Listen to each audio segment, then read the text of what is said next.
Good morning, students. Today we discuss about your most important chapter in economics, which name is globalization and the Indian economy. कहने का मतलब वैश्वीकरण और भारतीय अर्थव्यवस्था।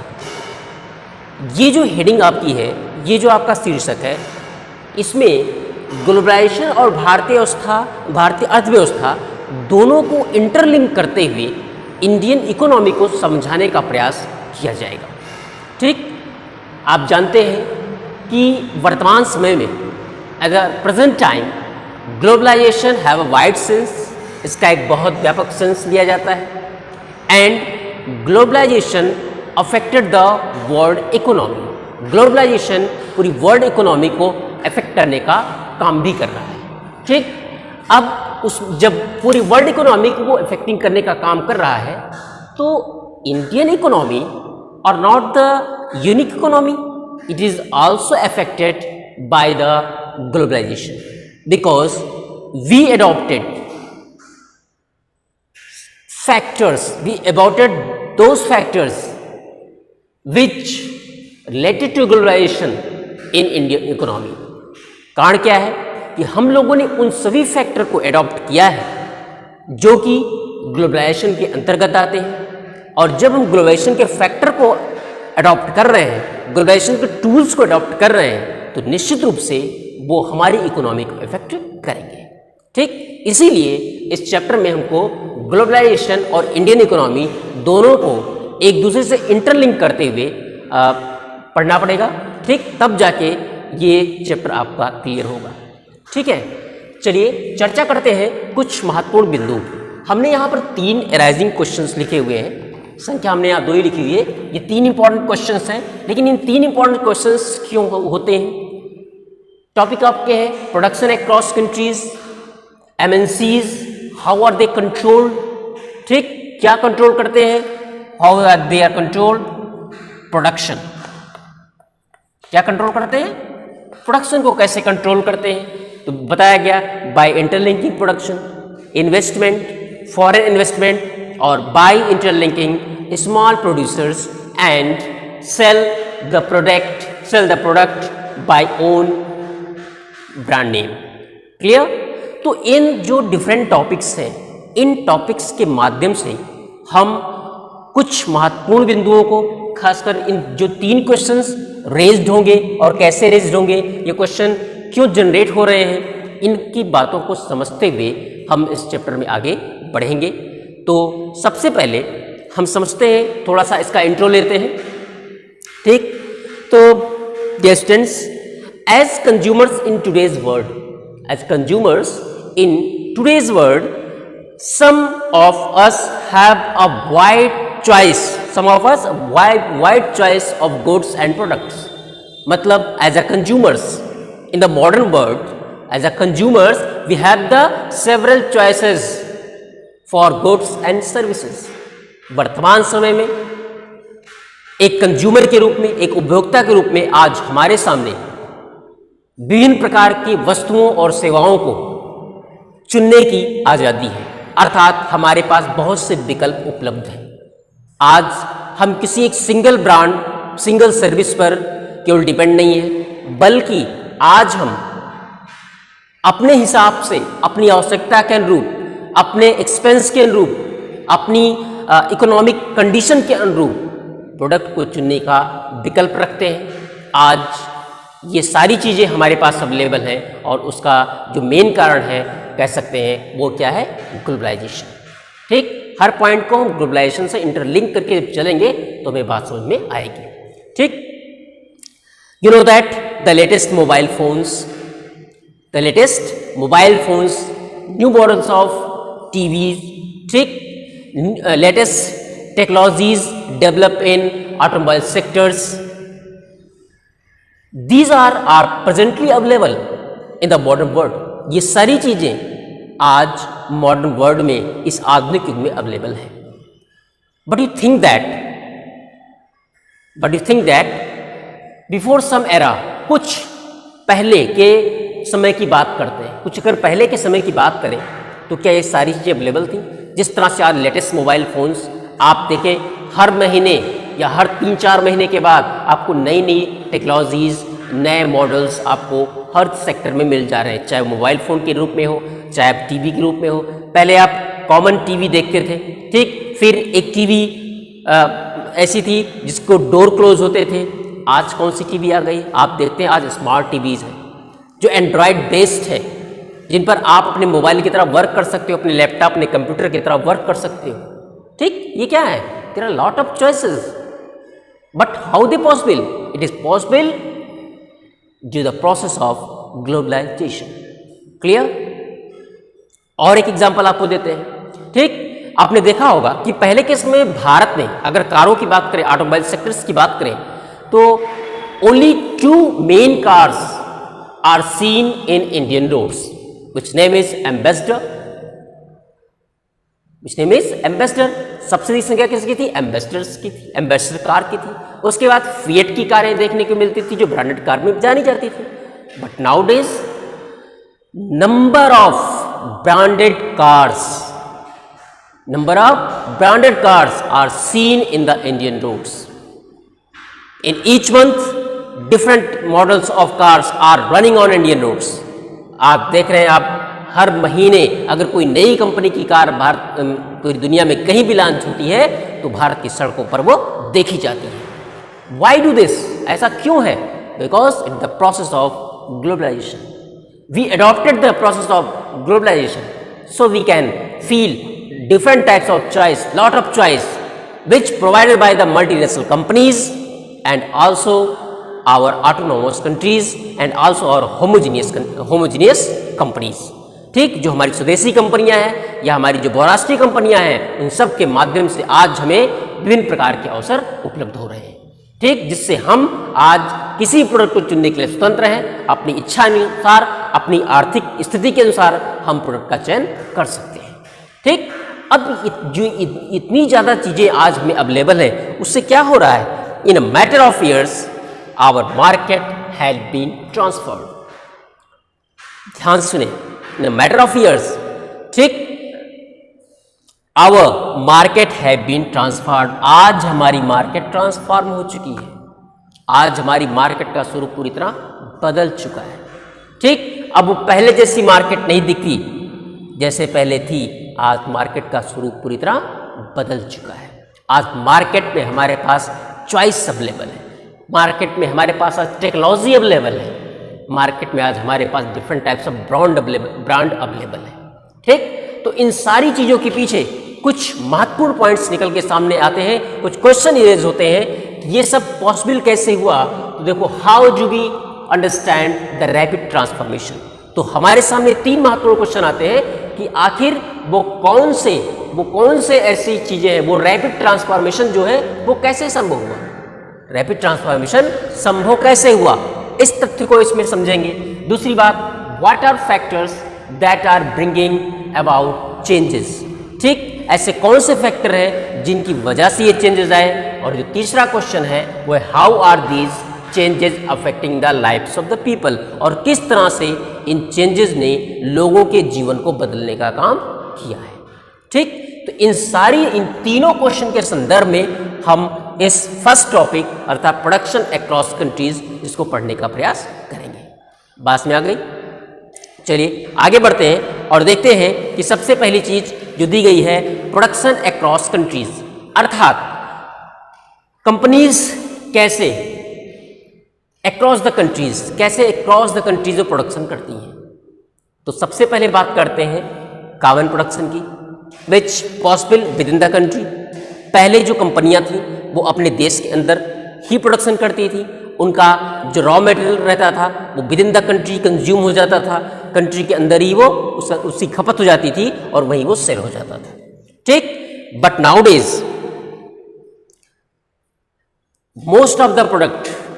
most of the companies are produced across the countries, across the border of countries। ठीक, आज बहुत सी ऐसी कंपनियां हैं और उनके बहुत से ऐसे प्रोडक्ट हैं जो कि सुदूर देशों तक पहुंचाए जा रहे हैं। उनका उत्पादन केवल एक ही जगह नहीं हो रहा है बल्कि कई जगह हो रहा है। आप देखते हैं बहुत सी ऐसी भी बहुराष्ट्रीय कंपनियां हैं जो आज करती क्या है, दूसरी कंपनियों को हायर करती हैं, दूसरी कंपनियों को खरीद लेती हैं और फिर अपनी नई टेक्नोलॉजी के द्वारा उनके बने बनाए मार्केट पर कब्जा करते हुए अपने ब्रांड नेम से व्यापार करती है। ठीक, इससे भी उनको फायदा क्या होता है, उनका जो इन्वेस्टमेंट है वो कम होता है और प्रॉफिट ज़्यादा होता है। ठीक, अब इसमें इस प्रोडक्शन अक्रॉस कंट्री में सबसे बड़ा रोल किसका है, एमएनसीज का है, मल्टीनेशनल कंपनीज का है। चलिए देखते हैं। You know that colonies such as India, एक समय ऐसा था जब इंडिया बिकम अ कॉलोनीज। ठीक, अब देखो यही शुरुआत होती है प्रोडक्शन अक्रॉस कंट्री कैसे संभव हुआ। You know that at a time India is a colony of Britain. एक समय ऐसा था कि भारत ब्रिटेन की कॉलोनी था, भारत ब्रिटेन की कॉलोनी था। तो भारत ब्रिटेन कॉलोनी था तो भारत की संपूर्ण मार्केट पर किसका कब्जा था, ब्रिटेन का कब्जा था। ठीक, Indian raw material use for British companies, जो इंडियन रॉ मटेरियल था वो किसके लिए यूज किया जाता था, ब्रिटिश कंपनियों के लिए यूज होता था। तो हम करते क्या थे, क्या करते थे, we export our raw material, and food steps to the foreign countries. But foreign countries use our raw material and convert into finished good and then import to their colonies। ठीक, वो क्या करती थी, मतलब हम अपना जो भी कच्चा माल था, हमारे पास जो रॉ मटेरियल था उसको हम विदेशों को भेजते थे। अपने रॉ मटेरियल क्या करते थे, हम विदेशों को भेजते थे और उसके बदले में वो लोग हमें तैयार माल हमारे देश में भेजते थे। ठीक है, मतलब कच्चा माल हम बाहर भेजते थे और उनसे तैयार माल मंगाते थे। लेकिन अब तो स्थिति ऐसी नहीं है, अब तो स्थिति बदल चुकी है। अब हम कच्चा माल भेजते भी हैं और अपने यहाँ भी कच्चा माल मंगाकर उनको प्रोडक्शन करने का काम करते हैं। कहने का मतलब आज हम एक स्वदेशी कंपनी तो है ही, लेकिन आज हम एक बहुराष्ट्रीय कंपनी के रूप में भी अपने व्यापार को आगे बढ़ाने का काम कर रहे हैं। ठीक, तो इन सारी चीज़ों को हमें ध्यान से देखना है और समझना है कि किस तरह से ये प्रोडक्शन अक्रॉस द कंट्रीज होते हैं। तो आइए हम चर्चा करते हैं कि आखिर ये जो अक्रॉस द प्रोडक्शन की बात जो होती है वो किनसे रिलेटेड है। These are related with MNCs. जो प्रोडक्शन है वो किससे रिलेटेड है, वो एमएनसी से रिलेटेड है। एमएनसी का मतलब मल्टीनेशनल कंपनीज होता है। ठीक है, अब मल्टीनेशनल कंपनीज होती कौन है, तो multinational companies are such companies which control the production in one or more countries, जो एक से अधिक देशों में प्रोडक्शन को कंट्रोल करने का काम करती है। एमएनसीज क्या है, MNCs means multinational companies are such companies which control the production more than one countries, जो एक से अधिक देशों में प्रोडक्शन को कंट्रोल करने का काम करती हैं, वो मल्टीनेशनल कंपनीज कही जाती हैं, बहुराष्ट्रीय कंपनियां कहते हैं। जैसे आज आपने देखा होगा, एक एग्जांपल के रूप में लेते हैं कि टाटा इंडस्ट्रीज की बात करते हैं, तो टाटा इंडस्ट्रीज के प्लांट आज इंडिया के अलावा, वो भारत की स्वदेशी कंपनी है, इसके प्लांट आज विश्व के बहुत से देशों में काम कर रहे हैं। ठीक, बहुत से विदेशी ऐसे ब्रांड हैं जो भारत में, भारत ही नहीं बल्कि जापान, अमेरिका, चाइना, अन्य देशों में भी वो क्या करते हैं, वो अपने व्यापार को बढ़ाने का काम, अपने प्रोडक्शन को कंट्रोल करने का काम कर रहे हैं। ठीक, लेकिन अब सबसे जो महत्वपूर्ण बात आती है वो ये आती है कि आखिर ये एमएनसीज कैसे प्रोडक्शन को कंट्रोल करते हैं। तो पहला है फैक्टर बाय इंटरलिंकिंग प्रोडक्शन, वो अपने प्रोडक्शन को इंटरलिंक करने का काम करते हैं। ठीक है, एमएनसीज करती क्या है कि जो गुड्स और सर्विसेज को वो ग्लोबली प्रोड्यूस करती हैं। एमएनसीज क्या करती है, कंट्रोलिंग में कैसे, वो गुड्स और सर्विसेज को ग्लोबली प्रोड्यूस करने का काम करती हैं। लेकिन वो कैसे कंट्रोलिंग, वो controlling by the investment and interlinking of production, वो प्रोडक्शन को इंटरलिंक करने का काम करती हैं। कैसे करती हैं, in general sense MNCs set up production very close to the market. MNCs अपने प्रोडक्शन को वहीं सेटअप करती हैं जो मार्केट के नज़दीक हो। अगली चीज़, It is close to the market also, and where there is skilled and unskilled labor are available in cheap rate. दो फैक्ट बहुत इंपॉर्टेंट हैं। वो कहां पर अपने प्रोडक्ट्स को सेट करने का काम करेंगी, इंटरलिंकिंग कहां करेंगी, इन्वेस्टमेंट कहां करेंगी, जहां पर उनको क्लोज मार्केट मिलेगी और स्किल्ड और अनस्किल्ड लेबर सस्ते दरों पर प्राप्त होंगे। बातें क्लियर? चलिए अब आगे देखते हैं। तो उसमें अब ये इन्वेस्टमेंट क्या है, इन्वेस्टमेंट क्या होता है, तो इन्वेस्टमेंट क्या है देखिए ध्यान समझते हैं। The companies which purchase land, building and utilize the machineries in the process of production is known as investment. Investment क्या है? The companies which purchase the land, building, technologies for the process of production is known as the investment. ठीक, अर्थात किसी भी production को करने के लिए या किसी प्रोडक्शन की प्रक्रिया में, उत्पादन की प्रक्रिया में अगर हम भूमि को खरीदते हैं, हम बिल्डिंग खरीदते हैं, हम मशीनरी को खरीदते हैं, तो वो सब किस में शामिल हो जाएगा? इन्वेस्टमेंट, जिसे हम हिंदी में निवेश कहते हैं। ठीक, but as a same things is doing by any foreign companies. लेकिन अगर यही सेम चीज कोई फॉरेन कंपनी करती है, मतलब वो बिल्डिंग को परचेज करती है, वो लैंड को परचेज करती है, वो मशीनरी को परचेज करती है for the process of production, तो वो क्या कहलाएगा? Foreign investment. ठीक, अगर हम करते हैं तो वो होमोजीनियस इन्वेस्टमेंट होगा, और अगर विदेशी कंपनियां करती हैं तो उसको हम फॉरेन इन्वेस्टमेंट के नाम से जानते हैं। आजकल जब बजट की चर्चा होती है तो विदेशी निवेश की बात होती है, ठीक है, एफडीआई की बात होती है, फॉरेन डायरेक्ट इन्वेस्टमेंट की बात होती है, तो वो किससे संबंधित है? वो फॉरेन इन्वेस्टमेंट से संबंधित है। बातें समझ में आ गई होंगी। ठीक, अब इस इंटरलिंकिंग के तहत हम करते क्या है कि at a time MNCs set up production jointly with some of the local companies। जैसे ना इंटरलिंकिंग प्रोडक्शन, तो वो करती क्या है कि कुछ कंपनियां ऐसी होती हैं at a times MNCs set up production jointly with some of the local companies। वो कुछ लोकल कंपनी के साथ अपना सेटअप कर लेती हैं। ठीक, उसके बाद करती क्या है?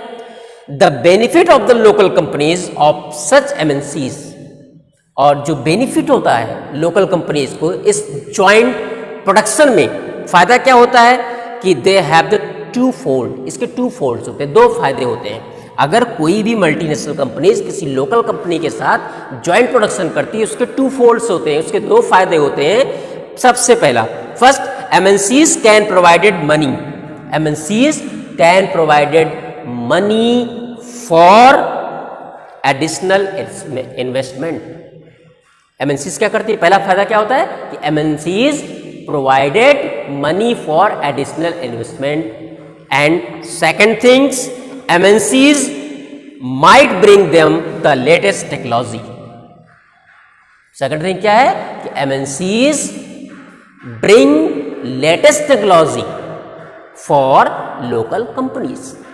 ठीक, लोकल कंपनीज के लिए वे लेटेस्ट टेक्नोलॉजी लाती हैं और साथ साथ उनको एडिशनल मनी प्रोवाइड करती हैं, तो इसमें दोनों को फायदा होता है। लोकल कंपनीज को लेटेस्ट टेक्नोलॉजी मिल जाती है, उस टेक्नोलॉजी को खरीदना नहीं पड़ता, बशर्ते उसके बदले में कुछ प्रॉफिट MNCs को देना पड़ता है। ठीक, तो इस तरह से MNC को भी फायदा होता है, मल्टीनेशनल कंपनीज को भी फायदा होता है और लोकल कंपनीज को भी फायदा होता है। तो इस प्रकार बाय द इंटरलिंकिंग करके, अर्थात एक कंपनी दूसरे कंपनी के साथ जुड़कर, एक विदेशी कंपनी स्वदेशी कंपनी किसी देश की कंपनी के साथ जुड़कर उसमें इन्वेस्टमेंट करके, उसको फॉरेन इन्वेस्टमेंट करके वो करती क्या है? प्रोडक्शन को बढ़ाने का काम करती है और प्रोडक्शन को कंट्रोल करने का काम करती है। ठीक, फॉर एग्जाम्पल के रूप में, और इसमें एक चीज और लिखा गया है, अगला कहा कि by interlinking small producers and sell the product own named brand. इसको बाद में चर्चा करते हैं। बात करते हैं एक और एग्जाम्पल की, जैसे एक समय भारत में एक था कारगिल फूड्स, जो कि अमेरिका की कंपनी थी। ठीक, कारगिल फूड्स क्या थी? वो अमेरिकन कंपनी थी, अमेरिकन MNCs थी, और उसने बहुत से स्मॉलर इंडियन कंपनीज को हायर करने का काम किया था, जिसमें एक कंपनी थी, उसका नाम था परक फूड्स। परक फूड्स का बहुत बड़ा ब्रांड था, वो काफ़ी पॉपुलर था, द परक foods, the reputed brand on that time. ठीक, और उसका इंडियन मार्केट पर बहुत बड़ा कब्जा था, ठीक है, वो इंडियन कंपनी थी। कारगिल कंपनी जब उसको हायर कर लिया तो अब कारगिल कंपनी को बना बनाया मार्केट मिल गया, ठीक। वो रेप्यूटेड कंपनी थी, उसके साथ नाम ऐड करके उसने अपने प्रोडक्शन को बढ़ाने का काम किया और अब परख फूड नहीं बल्कि कारगिल फूड के नाम से वो जाना जाता था। जबकि परख के पास दो क्या थे, दो रिफाइनरियाँ भी, दो ऑयल रिफाइनरियाँ भी थीं, लेकिन उसके बावजूद कारगिल ने उसको खरीदा और खरीदने के बाद उसकी मार्केट पर कब्जा किया, ठीक। उसके मार्केट को अपनी मार्केट बना ली और टेक्नोलॉजी का इस्तेमाल करके आज कारगिल फूड्स भारत की नंबर 1 ब्रांडेड कंपनी बन चुकी है, ठीक है, नंबर 1 मल्टीनेशनल ब्रांडेड कंपनी बन चुकी है। इतनी बात समझ आ गई। अगली बात करते हैं, by the interlinking small producers sell the product by own brand name. उसकी बात करती क्या है, ये जैसे आपकी बुक में एक फिगर दिया गया है कि कुछ महिलाएं क्या कर रही हैं, वो फुटबॉल बनाने का काम कर रही हैं। तो वो क्या करती हैं, the biggest MNCs provided the raw material to the local producers. Local producers को रॉ मटेरियल प्रोवाइड करा देती हैं, ठीक। और लोकल प्रोड्यूसर्स फिनिश देम, उनको वो तैयार कर देते हैं, ठीक। तैयार करने के बाद they sell to the multinational companies, वो मल्टीनेशनल कंपनीज को बेचते हैं and multinational companies sell in the world market by their own brand name. और मल्टीनेशनल कंपनीज उनको अपने ब्रांड नेम के हिसाब से वर्ल्ड मार्केट में बेचने का काम करती है। तो स्मॉल प्रोड्यूसर को देने पर उनको जो चीप लेबर था वो मिल गया, स्मॉल प्रोड्यूसर्स को भी फायदा हो गया, उनको भी एक्स्ट्रा ऑर्डर मिल गया वर्क करने का, ठीक है। तो उन्होंने सस्ते दरों पर काम करा लिया, ठीक। फिर मल्टीनेशनल कंपनी को क्या फायदा हुआ, उनको भी कम इन्वेस्टमेंट करना पड़ा और अंत में जो प्रोडक्ट तैयार हुआ वो उनके ब्रांड नेम से वर्ल्ड मार्केट में जाना जाने लगा, ठीक। तो इस प्रकार से by this 2 ways, by interlinking production and by interlinking small producers and sell the product by own name brand, the multinational companies control the production across the countries. It is clear?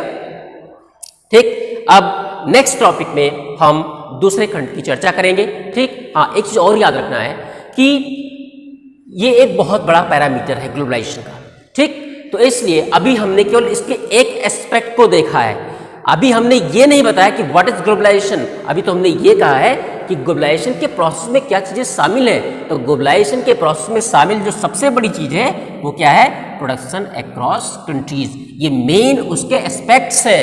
तो अभी इस aspect के संदर्भ में हमने MNCs की चर्चा की, उनके प्रोडक्शन की चर्चा की और ग्लोबलाइजेशन के एक कह सकते हैं कि एक बेस की चर्चा की है, ठीक। अभी ग्लोबलाइजेशन को हमने कंप्लीटली समझा नहीं है, ठीक। तो नेक्स्ट वीडियो में हम देखते हैं कि किस तरह से जो दूसरी प्रोसेस है अर्थात ग्लोबलाइजेशन कैसे चलता है, कैसे उसका एलपीजी कॉन्सेप्ट क्या होता है, इन सब चीज़ों की चर्चा हम करेंगे।